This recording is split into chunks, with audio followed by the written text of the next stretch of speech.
नमस्कार दोस्तों, stock market studies में फिर से एक बार आपको बहुत-बहुत स्वागत करता हूँ। तो इस वीडियो के अंदर मैं कुछ ऐसी कंपनी के बारे में चर्चा करूँगा, उसके डिटेल्स आपको जानना बहुत ज़रूरी है। क्योंकि जो डेटा के मैं बहुत दिनों से इंतज़ार कर रहा था, फाइनली वो डेटा आ चुके हैं। अभी मुझे लग रहा है कि मैं कंपनी के ऊपर थोड़ा जो कुछ दिनों से कंटिन्यूअसली गिरते चले जा रहे हैं, उसके पीछे रीज़न कौन-सा था, वो रीज़न फाइनली अभी पता चला। तो चलो उसी के बारे में चर्चा करूँगा, तो वीडियो को लास्ट तक देखना और मेरा जो व्यू है, वो मैं आपके साथ शेयर करूँगा, तो इस वीडियो को लास्ट तक ज़रूर देखना। फर्स्ट जो कंपनी है, उसका नाम है अशोक लेलैंड। देखिए बेसिकली अशोक लेलैंड के ऊपर लास्ट कुछ फ्यू डेज़ से दिखाए थे कंपनी के ऊपर एक शानदार रेजिस्टेंस को वो ब्रेकआउट किया हाई वॉल्यूम के साथ। ब्रेकआउट कन्फर्मेशन भी किया, रीटेस्ट किया और मैंने आपको बताया कि यहाँ से वो ऊपर जा सकते हैं और जो मैं टारगेट लेके चल रहा हूँ 300 के ऊपर, तो 300 तक वो जा सकते हैं। तो उससे पहले क्या हुआ, कुछ दिनों से देखिए लगातार एक करेक्शन होता हुआ देखने को मिला है। तो ये लगातार गिरावट के पीछे रीज़न कौन-सा है? देखिए पहले रीज़न का अगर बारे में बात करूँ तो आप खुद ही देख सकते हैं, एंजल वन की एक डेटा रिपोर्ट के हिसाब से बताया जा रहा है कि अशोक लेलैंड का जो पिछले अगस्त मंथ में जो डेटा टोटल सेल्स था, वो कितना सेल्स था? 15,576 यूनिट। यहाँ पे देखिए मैं करोड़ों की बात नहीं कर रहा हूँ, 15,576 यूनिट्स का टोटल बेचा गया था, टोटल व्हीकल्स। जो इस बार कितना हो गया? 14,463 यूनिट्स। तो देखिए इसका लंबा लिस्ट आपको देखने को मिलेगा। टोटल देखिए, टोटल सेल्स के बारे में बात किया जाए और वो भी फर्स्ट जो डेटा है, वो कौन-सा है? और मतलब मंथ वाइज़ देखा जाए तो ईयर ऑफ ईयर बेसिस में है। तो तो बेसिकली कंपनी का जो डेटा है, इस डेटा के अकॉर्डिंग बताया जा रहा है कि कंपनी 7% डिक्लाइन हो चुके हैं ईयर ऑफ ईयर बेसिस में। मतलब पिछले सालों में जो सेल्स किया था, उससे इस बार 7% कम सेल हुआ। तो देखिए कोई भी कंपनी का अगर सेल्स डाउन हो तो उसमें तो एक प्रेशराइज आएगा। जैसे देखिए टाटा मोटर्स का भी 8% सेल डाउन हुआ, मारुति के भी 4% सेल डाउन हुआ और बाकी देखिए सबसे चार चांद लग गया टू व्हीलर्स इंडस्ट्रीज में। तो इसको मैं छोड़ ही देता हूँ। आईचर मोटर इसी सेगमेंट में काम करते हैं। तो आईचर मोटर का जो रॉयल रॉयल एनफील्ड बुलेट है उसमें डिक्लाइन है, मगर आईचर मोटर में जो ट्रक्स एंड बसेस बेचा जाता है उसमें पॉजिटिविटी है। तो देखिए आईचर मोटर जैसे कंपनी पॉजिटिव हो गया और अशोक लेलैंड जैसे कंपनी नेगेटिव हो गया, ये थोड़ा सा कंपनी को झटका लगने जैसा है, क्योंकि आईचर मोटर के सेल्स के तुलना से दुगना सेल्स मतलब अशोक लेलैंड करता है। तो यही एक कारण है जिसके कारण कंपनी के सेलिंग प्रेशर बनता हुआ देखने को मिले। तो यहाँ पे क्वेश्चन ये आ रहा है कि कंपनी के ऊपर क्या किया जाए? क्या इस तरीके से सेलिंग डाउन होने के कारण क्या एग्जिट करके बाहर हो जाऊंगा मैं? बिल्कुल नहीं। इस कंपनी के ऊपर मैं एग्जिट नहीं करने वाला हूँ। पहली बात मैं क्यों नहीं करूंगा, उसके पहले रीजन है कंपनी के ऊपर जब मुझे कापुई 100% का रेंज मिले तो उसको मैं कंटिन्यू कर रहा हूँ बहुत दिनों से और वो कंटिन्यू मैं करूँगा क्योंकि मुझे जो टारगेट चाहिए वो 80% के आसपास है। तो एंटी इस जगह पे बना था और कंपनी धीरे धीरे करके यहाँ पे रेजिस्टेंस क्रिएट किया, उसको ब्रेक करके ऊपर गए, फिर से यहाँ पे रेजिस्टेंस क्रिएट कर रहा है, उसको ब्रेक करके ऊपर जाएगा। तो यही रूल्स होते हैं, यही मतलब नेचर होते हैं स्टॉक का। ऐसे नहीं कि कंपनी ब्रेकआउट करेगा और रॉकेट की तरह भाग कर टारगेट देगा, ऐसे होगा नहीं। ऐसे शायद आपको एक दो कंपनी के ऊपर देखने को मिल सकता है, बाकी आपको 99% कंपनीज के ऊपर इसी तरीके से आपको वोलेटिलिटी के हिसाब से आपको आगे बढ़ता हुआ देखने को मिलेगा। तो मेरे पॉइंट ऑफ व्यू से तो मैं सारी बात कह चुका हूँ। अभी कंपनीज के ऊपर बड़े इंस्टीट्यूशन क्या कह रहा है, वो भी देख लेना जरूरी है। जैसे देखिए कुछ ब्रोकर है, वो बता रहे कि अशोक लेलैंड का बेस्ट टाइम है अभी बाई करने का और ये डेटा आज का नहीं है, 6 तारीख नहीं 6 तारीख में बताया गया सितंबर में। तो चलो किसने बताया वो तो देखना चाहिए।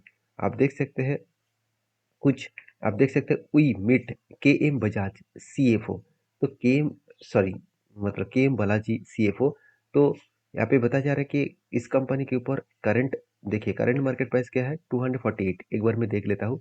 हाँ 248 के आसपास है और बताया जा रहा है यहाँ से कंपनी के ऊपर एक बूस्ट देखने को मिलेगा, अपकमिंग टाइम्स में जर्नी देखने को मिलेगा, क्योंकि बड़े बड़े इंस्टीट्यूशन इस कंपनी के ऊपर एक अच्छा खासा टारगेट लेकर चल रहा है और बताया जा रहा है कि थोड़ा सा सेल्स कम हुआ तो उसके लिए कुछ फर्क नहीं होगा, कंपनी फिर से रिकवरी करेगा। और मुझे भी लग रहा है कि कंपनी ऑब्वियसली रिकवरी करेगा क्योंकि इसके पीछे रीजन तो मैं बहुत सारे दिखा सकता हूँ। जैसे कंपनी का देखिए सेल्स का डेटा थोड़ा सा कम हुआ, बाकी सॉरी रेवेन्यूज का डेटा थोड़ा सा कम कम हुआ। बाकी देखिए रेवेन्यूज के साथ साथ प्रॉफिट ग्रोथ भी सेम टू सेम है। जिस बार रेवेन्यू ज़्यादा हुआ सेल्स प्रॉफिट ज़्यादा हुआ, इस बार रेवेन्यू कम हुआ प्रॉफिट थोड़ा सा कम हुआ। तो अकॉर्डिंग टू डेटा तो मैं यही कहूँगा, ये कंपनी यही बता रही है कि कंपनी में स्ट्रेंथ है, क्योंकि स्ट्रेंथ है सिर्फ ये बात नहीं है। कंपनी के ऊपर अगर मोनोपोली के बिजनेस देखा जाए तो कंपनी देखिए लाइट कमर्शियल व्हीकल के ऊपर 70% मार्केट शेयर है, स्कूल बसेस के ऊपर 45%, साथ ही साथ मीडियम हैवी व्हीकल्स के ऊपर 30% एंड देखिए मीडियम हैवी व्हीकल्स के ऊपर 31%। तो ओवरऑल कंपनी का जो बिजनेस है वो बहुत स्ट्रांग बिजनेस है और इसी स्ट्रांग बिजनेस के कारण कंपनी आगे बढ़ रहा है और स्ट्रांगली ग्रोथ भी कर रहा है। तो मुझे लगता है बेस्ट तरीके से एक सिचुएशन क्रिएट हुआ है, उसके अकॉर्डिंग कंपनी अच्छा खासा यहाँ पे जर्नी कर सकते हैं। तो बाकी आपकी क्या ओपिनियन है इस कंपनी के ऊपर, जरूर मुझे कमेंट्स करके बताना।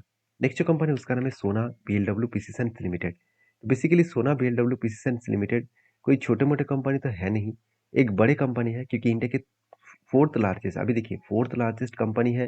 तो मैं इसको खराब नहीं कहूँगा, क्योंकि जिस सेक्टर में सारे कंपनीज के market cap actually 1 lakh crore के बीच में ही है, तो उस कंपनी के ऊपर सोना बीएलडब्ल्यू खुद को रिप्रेजेंट कर सकता है, क्योंकि अभी उसका मार्केट कैप सिर्फ 42,000 करोड़। मतलब इसको डबल बनने में कितना टाइम लगेगा वो अलग बात है, मगर ये डबल बनने के मतलब कॉन्फ़िगर में है, डबल बनने का कैपेबिलिटी रखते हैं। जैसे समर्थन मदारसन ने भी मार्केट कैप को एक हाई लेवल में लेके गया।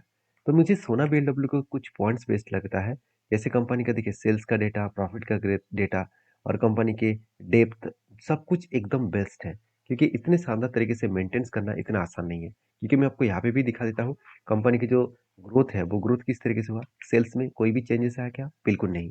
हर क्वार्टर्स में कंपनी सेल्स को बढ़ाते चले गए। उसके अकॉर्डिंग प्रॉफिट का ग्रोथ क्या है, वो भी देखिए लगातार बढ़ते चले गए। तो जब कंपनी का सेल्स का ग्रोथ, प्रॉफिट का ग्रोथ ठीक ठाक है, कंपनी का बाकी परफॉर्मेंस भी ठीक है, उसके साथ साथ इन्वेस्टर भी इस कंपनी के ऊपर ट्रस्ट करते हैं, तो उस जगह पे इस कंपनी के ऊपर डाउट होने का कोई चांसेस ही नहीं है।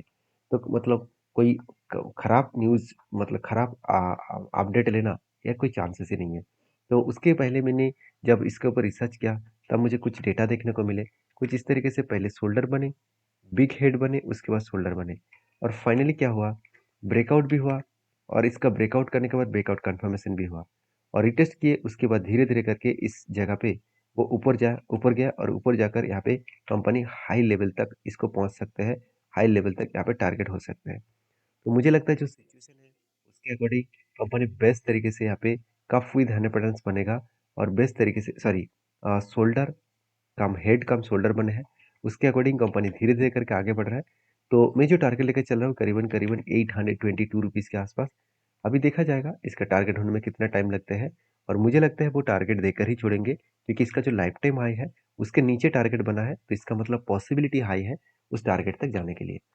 बाकी आपके क्या ओपिनियन है इस कंपनी के ऊपर, जरूर मुझे कमेंट्स करके बताना। नेक्स्ट जो कंपनी है उसका नाम है जेबीएम ऑटो इंडिया लिमिटेड।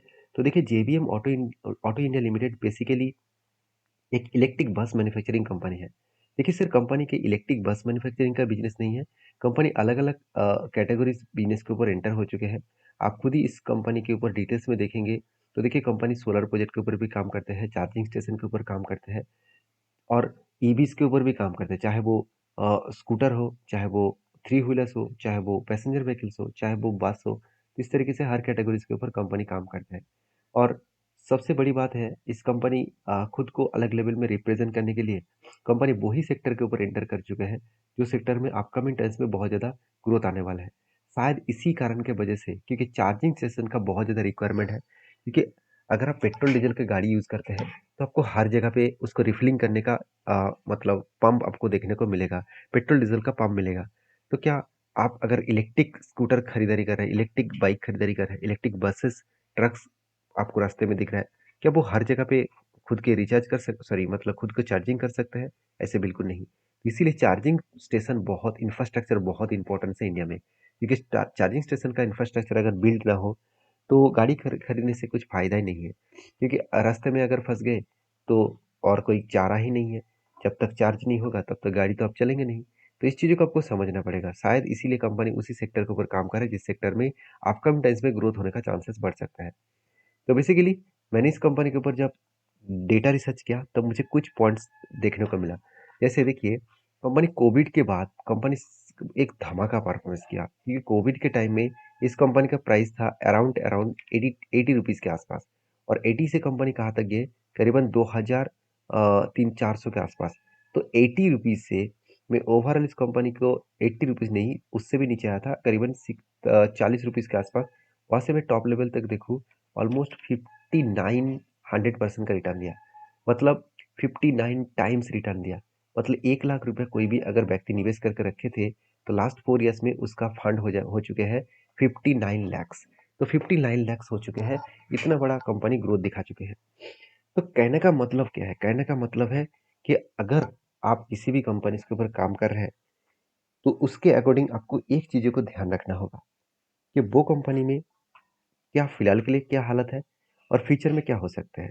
देखिए कंपनीज के ऊपर जब मैंने डीपली रिसर्च किया तब मुझे पता चला कि कंपनी स्ट्रांगली यहाँ पे इस लेवल को ब्रेकआउट करके ऊपर गया था।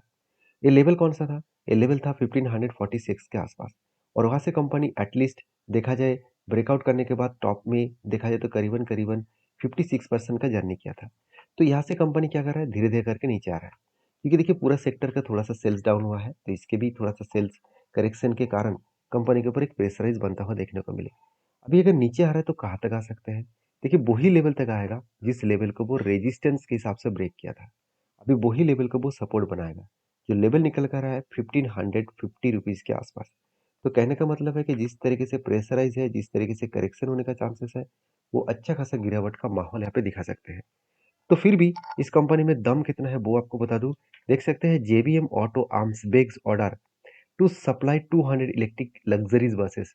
और देखिए इस तरीके से न्यूज कब आया था, ऑब्वियसली अगस्त मंथ में। तो अगस्त मंथ के इस न्यूज आया था, और अभी तो सितंबर चल रहा है। तो उसके अकॉर्डिंग कंपनी पहले से ही एक गुड अपडेट दिया था, जिसके चलते मुझे लगा कि इस कंपनी में जो करेक्शन हो रहा है वो सपोर्ट लेवल को टच करने के बाद ही बाउंस बैक करने का चांसेस रहेगा। तो मैं इंतजार करूंगा इस सपोर्ट लेवल का आने तक, क्योंकि इसके बीच में जितने सारे ट्रेड मिले, जैसे यहाँ पे भी ट्रेड मिले एक कैंडल के माध्यम से, वो मुझे 20% चाहिए था, 20% मिला नहीं, इसलिए मैंने ट्रेड नहीं लिया। तो हर जो ट्रेड बनता है उसके ऊपर आपको एंट्री नहीं लेना है, आपको सोच समझ कर स्टडी करके आपको काम करना है। तो मेरे वीडियो में सारे इन्फॉर्मेशन एजुकेशन पर्पस में होता है, कोई भी बाय एंड सेल का रिकमेंडेशन नहीं है। नेक्स्ट जो कंपनी उसके बारे में चर्चा करूँ, उसका नाम है one source ideas ventures limited, जो एक सिर्फ 28 करोड़ का कंपनी है।